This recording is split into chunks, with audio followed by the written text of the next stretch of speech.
Leoncio Sanchez was one of the most influential people in the capital. He lived in his townhouse in the city center and was very lonely.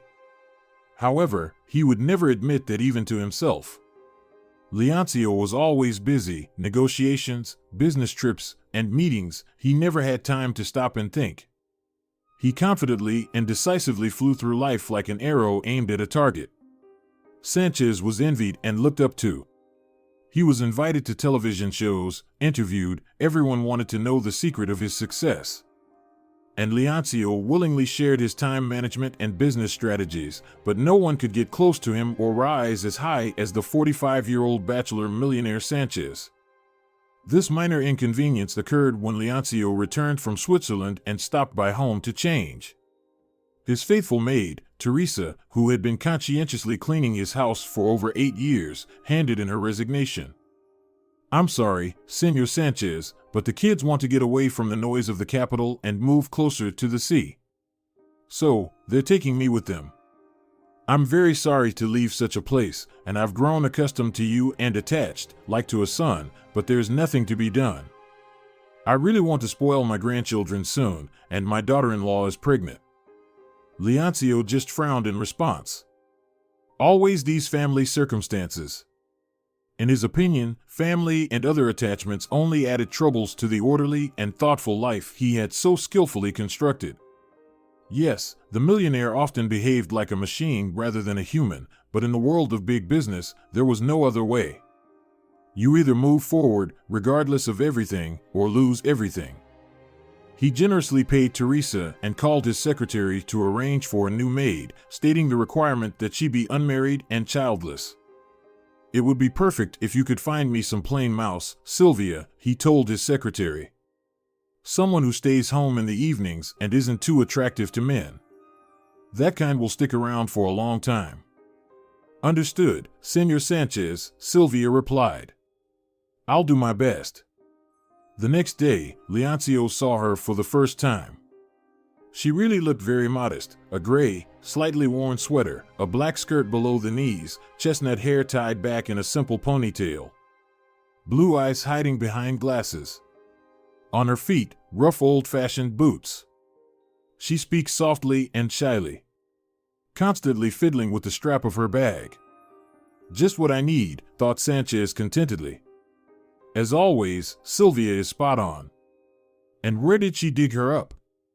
It feels like this girl was standing in a museum as an ancient exhibit yesterday. "What's your name?" the millionaire addressed the new maid. "Blanca," she answered quietly, afraid to look him in the eyes. "Excellent, Blanca," nodded Leoncio. "You'll come every morning, even when I'm not here, and clean up. The bedding needs to be changed every other day. Make sure to dust the plants and the glasses in the glass cabinets daily. At the end of the cleaning, you need to put on white socks and walk through all the rooms. If the socks remain white, you've done the job perfectly and can go home. If not, please redo the floors. Is that clear to you?" Blanca nodded obediently and barely audibly replied, "Yes, Senor Sanchez." "Is she really this quiet or is she pretending?" Leoncio doubted. "She needs to be tested." When the girl left, he walked into his office and opened both safes he had. Transferring the money from one to the other, he opened one of the bundles and took out a dozen large bills, which he carelessly tossed into the empty safe. Then he closed the first one, leaving the second one slightly ajar, enough to be noticeable. "Let's see if she's as modest as she seems at first glance," Leoncio thought smugly and turned on the surveillance camera. The next day he packed his suitcase and flew out on another business trip. Leoncio returned after 2 days. Upon entering the house, he immediately noticed a pleasant fragrance in the hall. He walked through the rooms, everything was clean and tidy, not a speck of dust, not a single crumb on the floor. Leoncio decided to take a relaxing bath first. The bathroom was also sparkling clean. On the table were unpacked shampoo, shaving cream, and a new toothpaste.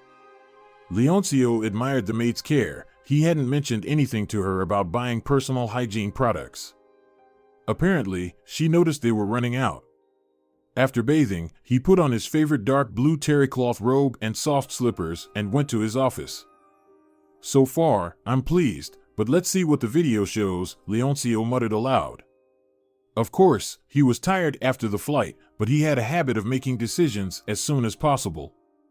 If she didn't take anything from the safe, I'll have no more questions about her candidacy, the millionaire thought to himself.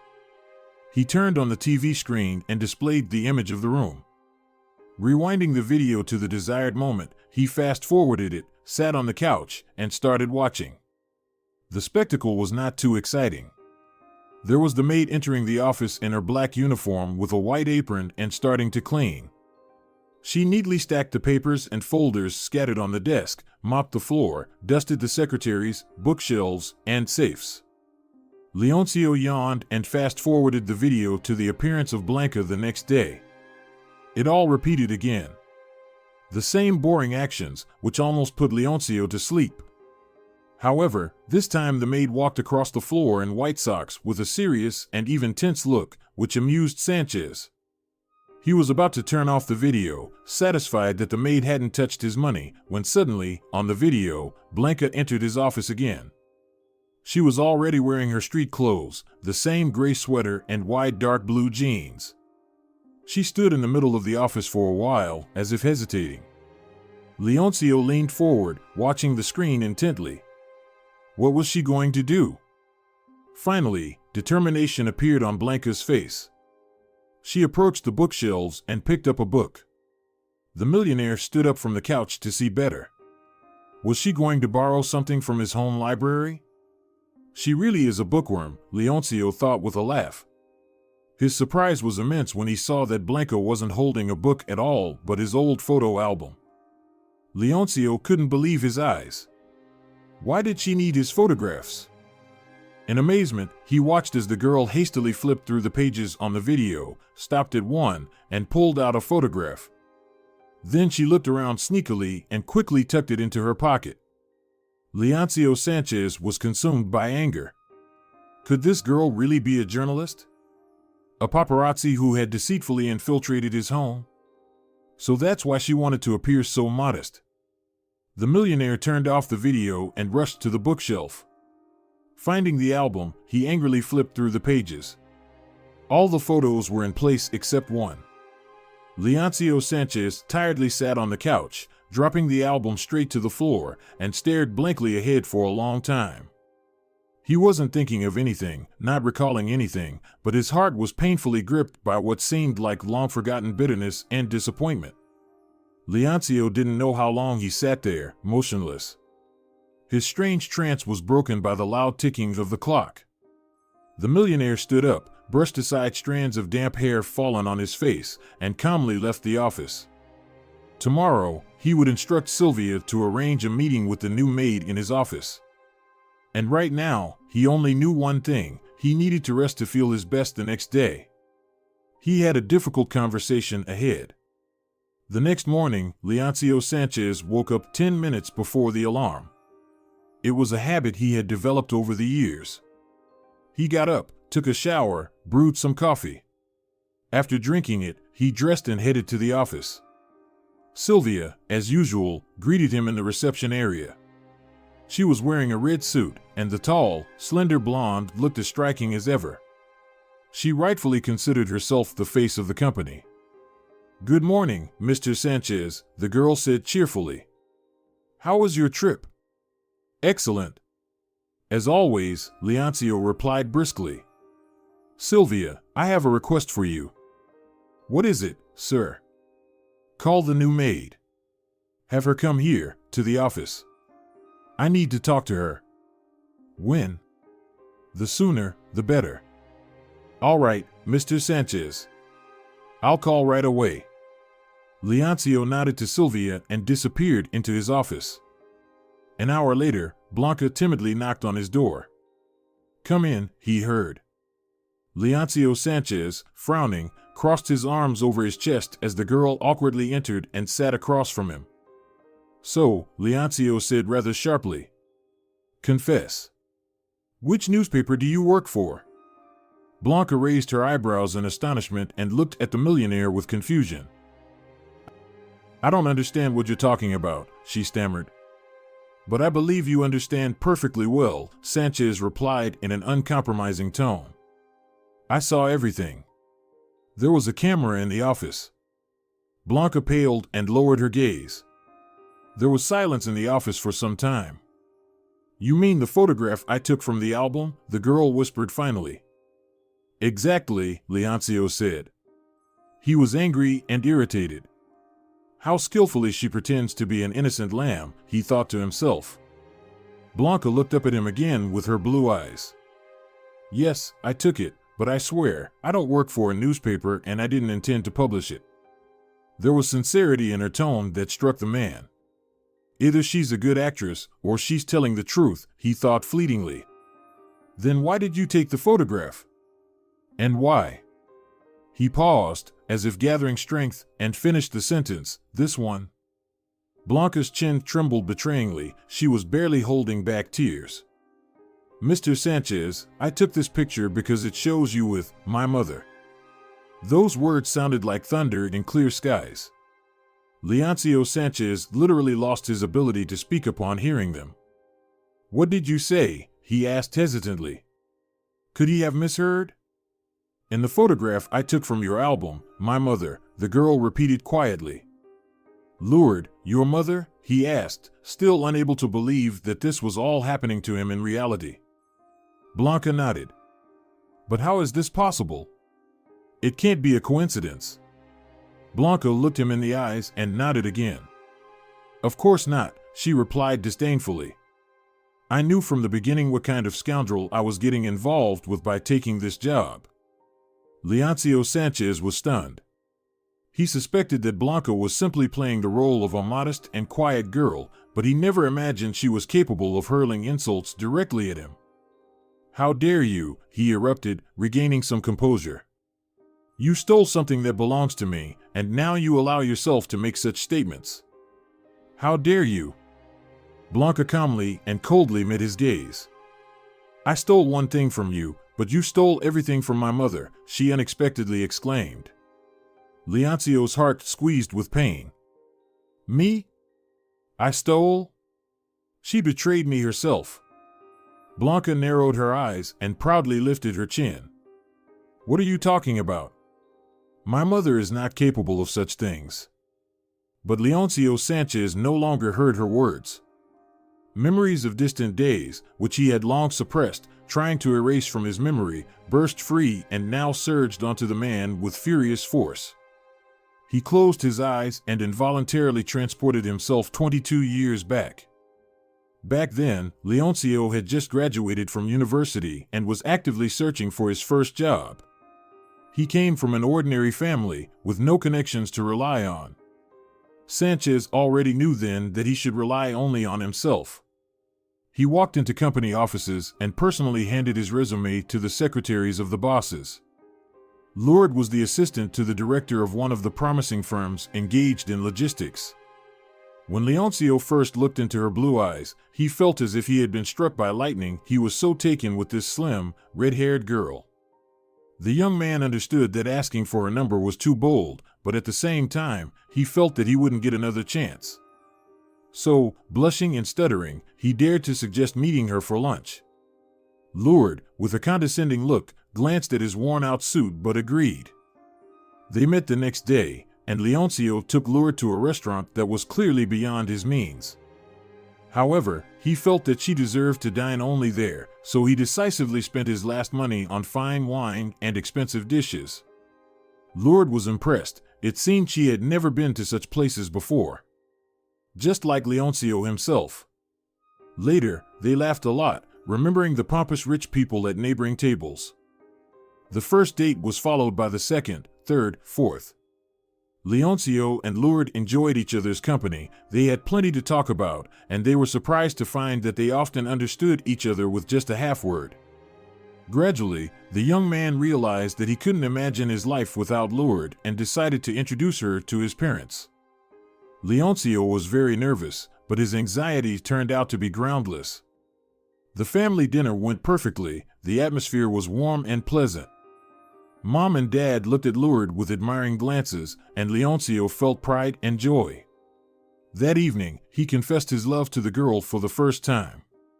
They stood on the veranda, the evening was warm, and the stars shone above them. Leoncio felt that there was no one happier in the world than him. He and Lourdes tightly held hands, then he leaned towards her ear and whispered, "I want you to be my wife." Lourdes laughed and whispered back, "But you haven't met my family yet. What if you change your mind?" But the young man shook his head. "Not for anything." They kissed under the stars for a long time, and then the parents called them to taste Mom's chocolate cake. The next weekend, Lourdes invited Leoncio to her house. "Now it's my turn to introduce you to my parents," she declared. Leoncio was nervous again, naturally, even more than the first time. He spent a long time choosing a shirt, then carefully ironed it, but it still seemed wrinkled to him. Finally, he got ready and left the house. Lourdes' parents lived a few blocks away from him, so Leoncio decided to walk. On the way, he bought flowers and chocolate for Lourdes, her mother, and her younger sister. The young man tried to remember her name, but he couldn't. In conversations, Lourdes always called her little sister Dragonfly. Just outside the house, her name finally surfaced in his memories: Federica. Lourdes had mentioned once that her younger sister was named after their grandfather. Leoncio knocked on the door. It swung open, revealing a red-haired girl who looked about 14. "Hi, Federica," the young man said cheerfully. "I'm Leoncio, your sister's friend." He expected the girl to smile at him, but she only furrowed her brow and muttered something incomprehensible before disappearing. Shrugging, Leoncio entered the spacious corridor. The Lourdes family was not poor. They lived in a large mansion where there was plenty of room for everyone. A few moments later, Lourdes descended the stairs. She wore a lovely red dress with a deep neckline and a beautiful pearl necklace. She had her hair pinned up at the back, adorned with a shiny hairpin. "Oh, I see, Dragonfly has let you in already," she exclaimed joyfully upon seeing Leoncio. "Yes," and then promptly vanished, he admitted with a laugh. "That's her style," Lourdes laughed. She took the flowers and chocolates. "Let's go to the living room, our parents are already waiting for us there," Lourdes said. Leoncio took a deep breath and followed the girl. Lourdes' parents turned out to be very nice people and excellent conversationalists. They asked Leoncio about his work, and he willingly shared the latest news. He had managed to get a job at a good company that dealt with investments. "We're so happy for you, Leoncio," Lourdes' mom said. "Our daughter said you were looking for quite some time, and unfortunately, her company rejected your application." "Yes, that's true, but I'm not upset about it. The Lourdes company has given me a treasure that turned out to be much more valuable than any of their positions," Leoncio replied, smiling gently at his girlfriend. She smiled back at him. Federica, however, grimaced at the sight. She hastily stuffed everything on her plate into her mouth and, without thanking anyone, went to her room. "Federica clearly doesn't like me," Leoncio whispered to Lourdes. She just waved her hand in response. "Don't pay attention to her, darling. She's always like that." Leoncio wanted to believe her, but something told him that Lourdes was wrong. Apart from Federica's provocative behavior, the evening was a great success. When Leoncio kissed Lourdes goodbye and left the house, he felt great. The worry of the past few days had receded, and he was happy that the challenging moments were behind him. Now he could calmly propose to Lourdes and prepare for the wedding. With his new job, he could afford a larger apartment where they both would feel cozy and comfortable. With these optimistic thoughts, Leoncio returned home, took a shower, and peacefully fell asleep. Everything was turning out just as he had planned, even better. An old university friend who had become a real estate agent found him a beautiful apartment in the city center overlooking a beautiful park.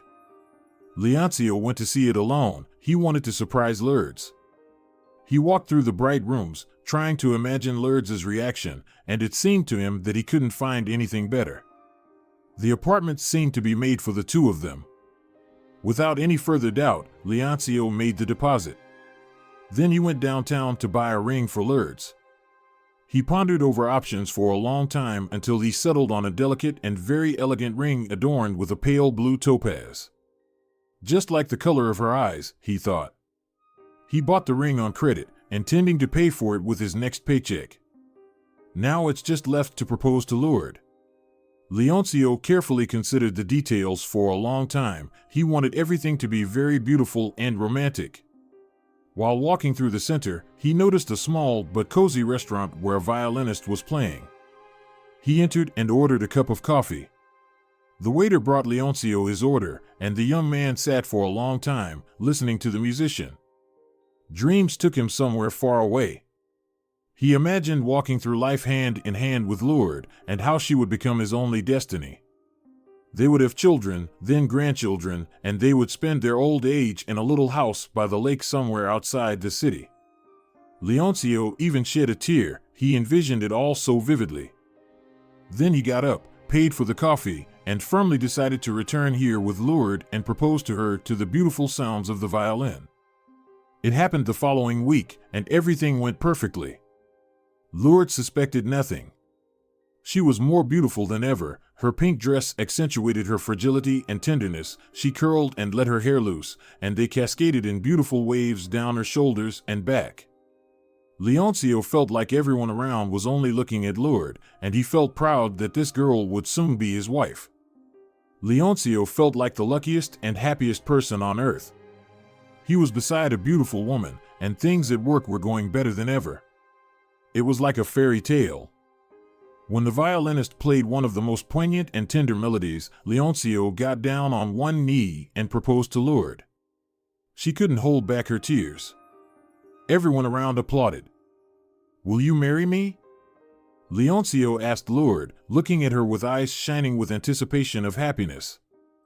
"Yes," the girl replied. "Yes, I will."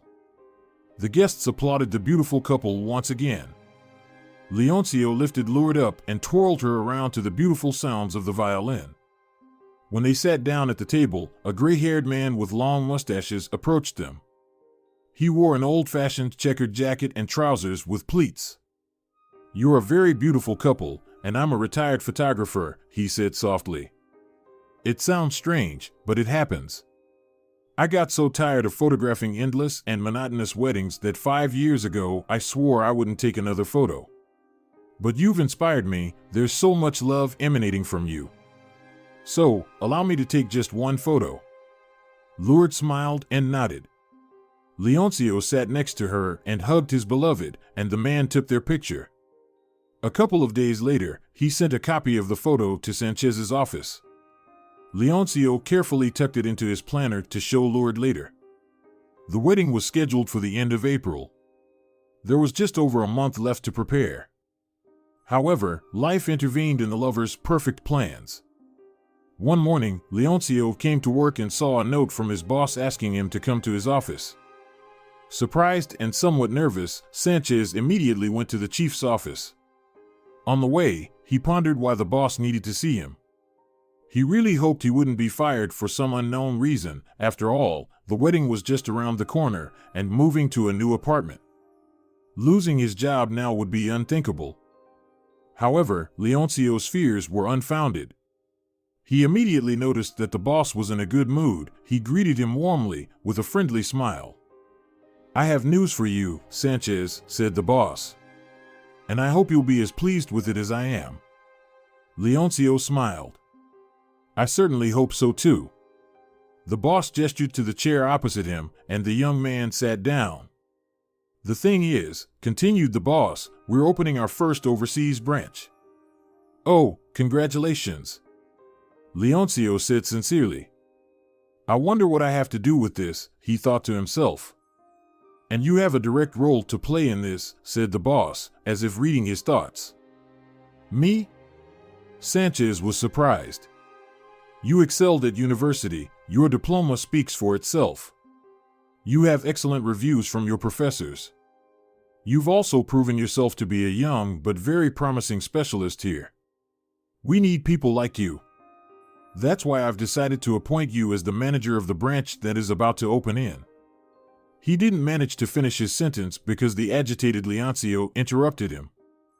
I'm very flattered, sir. But does this mean I'll have to relocate? The boss raised an eyebrow. Is that a problem for you? Leoncio hesitated for a few minutes before responding. The thing is, sir, I'm getting married soon. How soon? The boss asked, scrutinizing the young man. In a month. The boss cleared his throat and adjusted the already perfectly arranged papers on the table. I'm sorry, Leoncio. But this is a very important step for the company. I didn't just choose you randomly. I believe you have a great future ahead. If you lead our branch, you'll be on a path that many aspire to. But not everyone gets such a chance. Consider yourself very lucky. Leoncio nervously adjusted his tie as if it were choking him. But what about the wedding? Invitations have already been sent out, and postpone it for a short while. You'll go, settle in, then come back, have your wedding, and take your wife with you. It's simple. Leoncio still had doubts. Tell me, what's bothering you? The boss began to lose patience. Leoncio looked him in the eye. I'm very worried that Lourdes. What about Lourdes? Can't she wait? The boss smirked sarcastically. Sanchez nodded awkwardly. The boss stood up and began to pace nervously around the room. What kind of love is it if the girl can't wait a couple of months? And why do you need such a wife? Leoncio understood that the boss's words were more than fair, but something inside him clenched at the thought of postponing the wedding and leaving Lourdes here. Or do you want to be henpecked? The boss continued to protest. Your fate is at stake right now. Not just yours, but your entire future family's.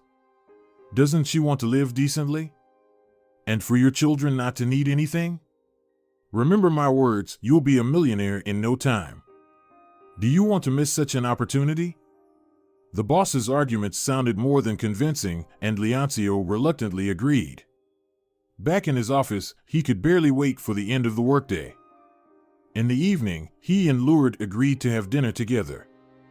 He bought a bouquet of crimson roses and hurried to the restaurant, which was a few blocks away from the office. He arrived first. Lourdes had written that she would be a little late. Leoncio sat at the table and rehearsed the speech he was going to say to his beloved for the 100th time. He had never been so nervous before, and his heart ached and didn't want to go anywhere. Finally, Lourdes appeared. She was wearing a striking dark blue dress with an open neckline. A silver bracelet sparkled beautifully on her wrist. She had swept her hair to one side and wore long silver earrings. All the men turned to look at her as she walked to the table where Leoncio was waiting for her. How can I leave her alone and go? He thought jealously as he rose.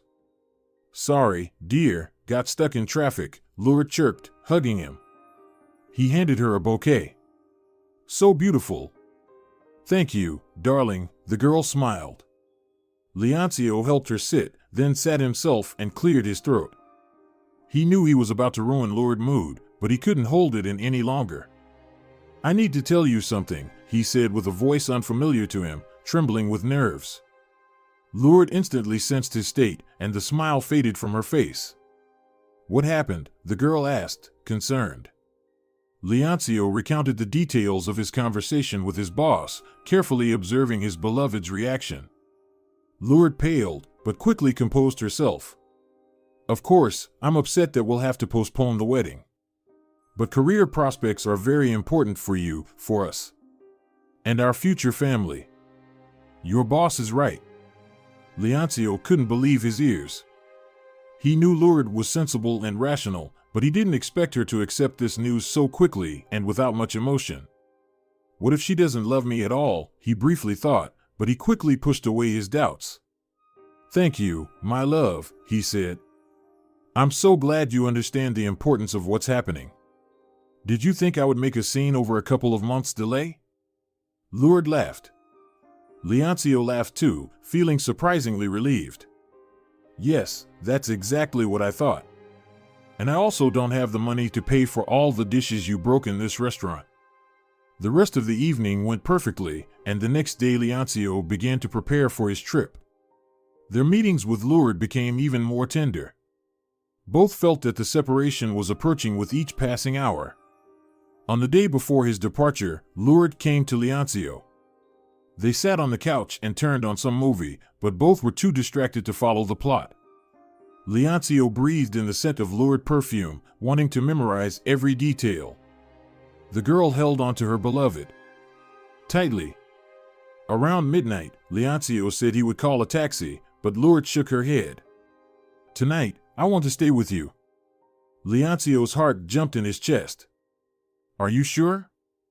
I thought you wanted to wait until the wedding." Lourdes nodded decisively. "Yes, I'm sure. Tonight, I want to be with you." Early in the morning, Lourdes left. Leoncio asked her not to see him off at the airport. He knew saying goodbye there would be even harder. He didn't want to leave her crying among a crowd of strangers. As they said goodbye at the doorstep, both couldn't hold back their tears. "I'll write as soon as I land," Leoncio whispered. Lourdes nodded. "I'll be waiting," she said. "I love you." "I love you too. And I already miss you." When Leoncio closed the door, he suddenly felt very scared. For a moment, he thought they might never see each other again. He wanted to rush out of the apartment and chase after the girl, but he restrained himself. That would look more than foolish. They had already decided everything. He didn't know that Lourdes was also standing behind the door, pressing her hands to her chest, but hesitating to knock. The new country greeted Leoncio more than warmly. Everyone treated him with respect, which amazed the young man. He himself felt very young and inexperienced. At first, it was difficult for him to adapt to the new life, but gradually, the young man began to get used to it, and it became easier for him to fulfill his obligations. Every day he called and wrote messages to Lourdes. Time flew by quickly, and the lovers eagerly awaited their meeting. Leoncio had already bought the ticket. They only had to wait 2 more weeks. That evening, Leoncio called Lourdes as usual, but her phone was switched off. Strange, he thought. That had never happened before. The young man called back an hour later, but the result was the same. He called Lourdes all evening, but she remained unreachable. And the next day, a message came. "Forgive me, Leoncio. I met another man and fell in love with him," the young man read. He almost dropped the phone, his hands trembled so much. He quickly dialed Lourdes' number again, but she didn't pick up. "Don't call me anymore," she wrote a minute later. Leoncio barely restrained himself from smashing the phone against the wall. How could she? After all the words she said to him. And he, like a fool, was waiting for their meeting. And she just betrayed him. Leoncio threw himself on the bed and, unable to hold back, burst into tears. By evening, he had a fever. He called the office and said he wouldn't be able to come to work tomorrow. He slept through the entire next day. The fever subsided, but Leoncio couldn't get up and make himself do anything. He just wanted to forget. Fortunately, the next day was Saturday, and he didn't have to go to the office. Leoncio spent the whole day lying in bed again. He hardly ate anything. On Sunday, he got into the car provided by the company and drove out of town. He wandered through the surrounding fields for a long time, trying not to think about anything. But he couldn't erase Lourdes' image from his memory. The girl stood before his mental eyes as if alive. However much Leoncio tried, he couldn't help but feel love for her. "I must let her go," he said aloud. She chose someone else. Returning home, Sanchez returned the ticket, took a bath, and shaved, determined to start a new life without Lourdes. He blocked her number to stop checking incoming calls and messages every minute. On Monday, the young man went to work, and the familiar life once again swept him into the whirlpool of events. Leoncio tried not to remember the past and not to think about the future. All he had left was the present, and he was ready to act and make the most of everything it could offer him. He succeeded in everything he undertook, and with each success, he reached higher peaks. Eventually, Leoncio Sanchez left the company that had opened up so many opportunities for him, returned to his homeland, and started his own business. Luck favored him in everything. His business brought in more and more money, and one day Leoncio became one of the most successful and wealthy people in the country. So, what do you think my mother did? Sanchez heard the question, which seemed to carry an Arctic chill. He blinked, pushing away the memories, and focused on Blanca's face. She looked at him hostilely. She found someone else 2 weeks before the wedding. Isn't that enough? He said angrily. The blank expression on her face ignited as she looked at the millionaire in astonishment. What are you talking about? She stammered, bewildered. Leoncio stood up from the table and turned away to the window. Long-forgotten feelings of resentment, powerlessness, and despair surged back into him with renewed force. So, she kept this from me, the man bitterly uttered. Blanca remained silent, casting her eyes down. She no longer felt hatred towards the millionaire. Something about the man's posture and the tone of his voice made her reconsider her opinion of him. I don't know anything about it, but I'm sure it's a mistake, she whispered. After all, my mother was already pregnant with me 2 weeks before your wedding. Leoncio felt like he misheard. He turned to the girl, staring at her incredulously. What? But that can't be. Blanca bit her lip, tears welling up in her eyes. My mother told me that you spent the night together before your departure.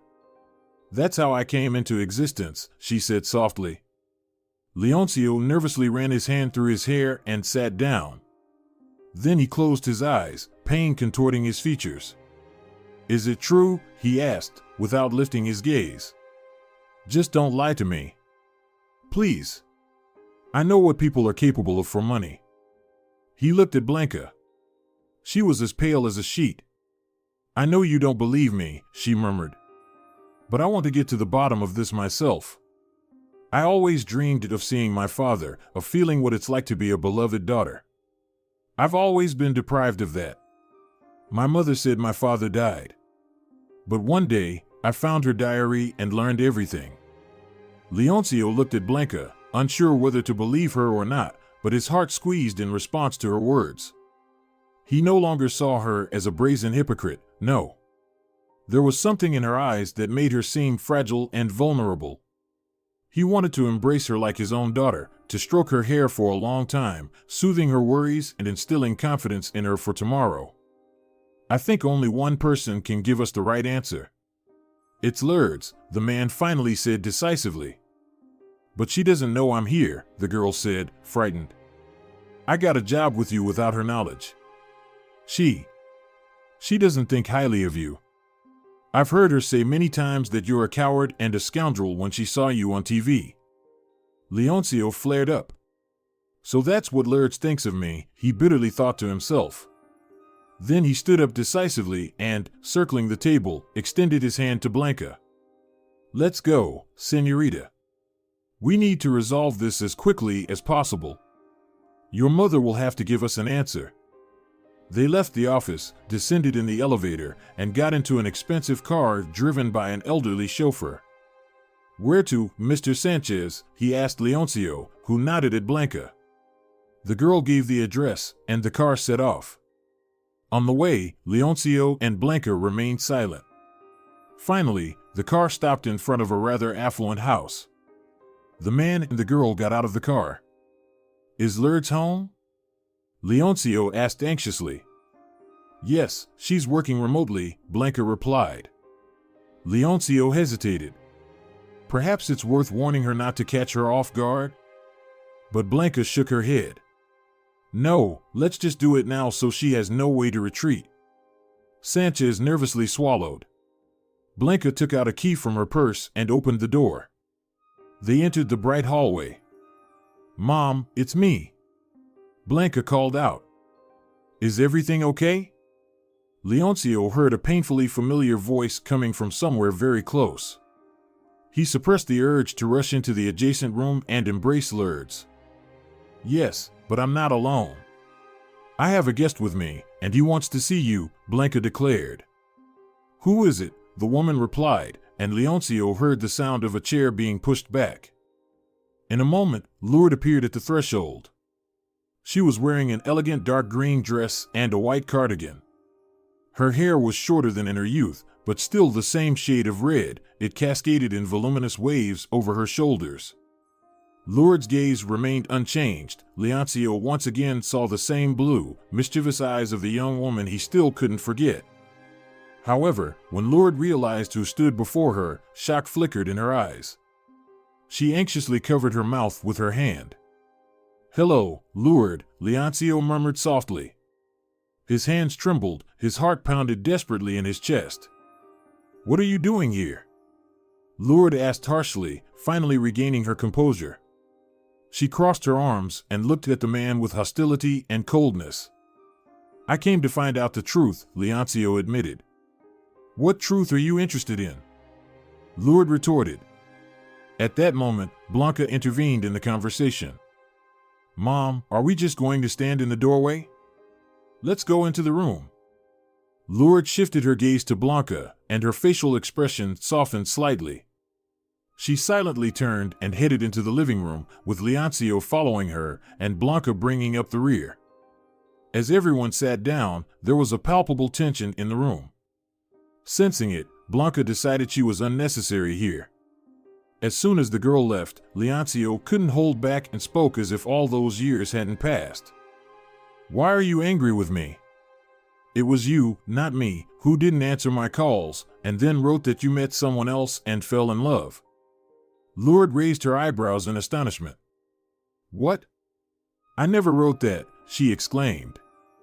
"I was pregnant and waiting for you to tell you about it in person, not over the phone. And you just disappeared. And blocked my number.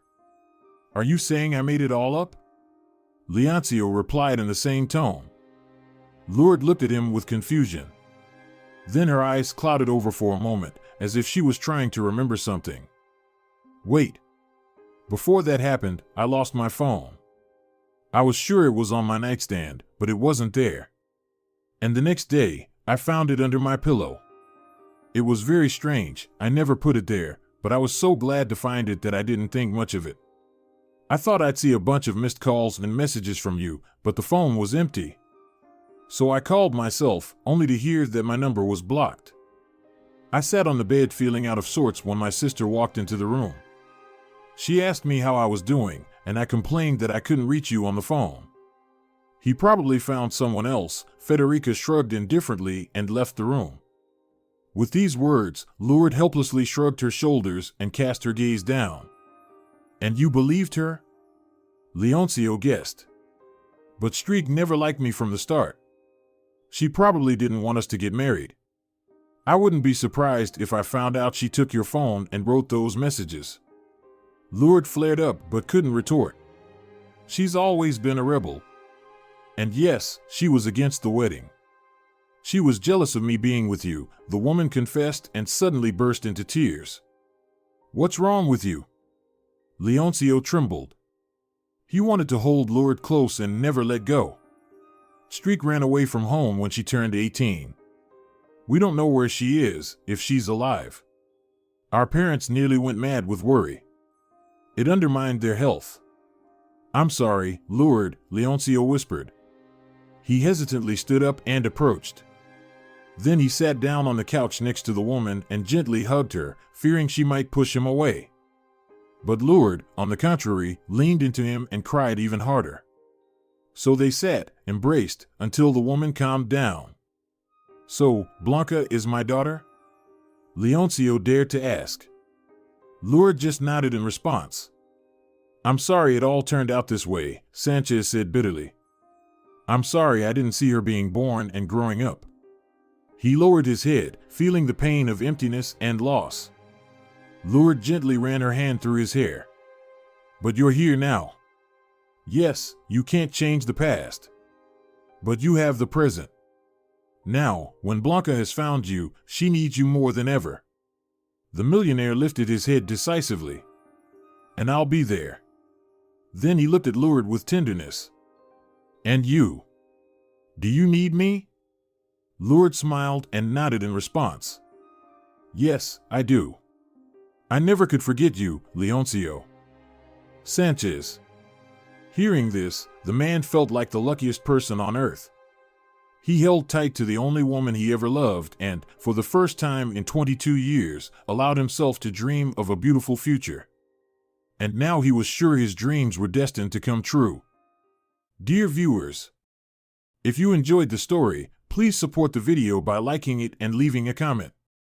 Thank you very much.